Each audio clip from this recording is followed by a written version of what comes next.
കുട്ടിയുടെ ഭാഗത്ത് തെറ്റുണ്ടോ ഇല്ലയോ എന്നല്ല പ്രശ്നം, നാട്ടുകാർ എന്ത് പറയുന്ന. കല്യാണത്തിന് ഇനി അധികം നാളില്ലെങ്കിലും കാര്യങ്ങൾ ഞങ്ങൾക്ക് ഒന്നുകൂടെ ആലോചിക്കണം. അതെന്ത് കോപ്പില് വർത്താനാണ് താൻ പറയണേ? കസേലയിലിരുന്ന് അരുൺ ചാടി എഴുന്നേറ്റ് ആരതിയുടെ അമ്മാവന് നേരെ അലറിയും. ഞങ്ങളുടെ മോളുടെ ഭാവിയുടെ കാര്യമാണ്, ഞങ്ങൾക്ക് എന്തായാലും ഒന്ന് ആലോചിക്കണം. അതങ്ങ് പള്ളിയിൽ പോയി പറഞ്ഞാൽ മതി. എന്റെ ആദ്യയുടെയും കല്യാണമല്ലേ, പറഞ്ഞ ദിവസത്തിൽ നിശ്ചയിച്ച മുഹൂർത്തത്തിൽ തന്നെ നടന്നിരിക്കും. അതിനെ ആരൊക്കെ എതിർത്താലും ഈ അരുണിന് ഒരു ചുക്കൂല്ല. നീയൊന്ന് അടങ്ങരുണേ, ഇങ്ങനെ പരസ്പരം വഴക്കിട്ട് എന്താ കാര്യം? സമാധാനത്തിൽ കാര്യങ്ങൾ പറഞ്ഞു തീർക്കാം. അച്ഛൻ അരുണിനെ ചെയറിലേക്ക് തന്നെ ഇരുത്തി.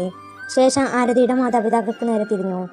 ആരതിയുടെ അച്ഛനും അമ്മയും എന്ന നിലയിൽ നിങ്ങളുടെ ആവശ്യം ന്യായമാണ്. പക്ഷേ അതേസമയം ഞാനൊരു അച്ഛനാണ്.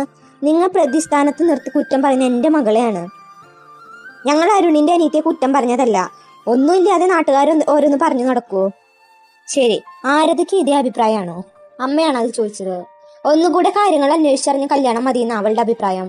ആരതിയുടെ അച്ഛൻ പറയുന്നത് കേട്ട് എല്ലാവരും ഒരു നിമിഷം നിശബ്ദരായി.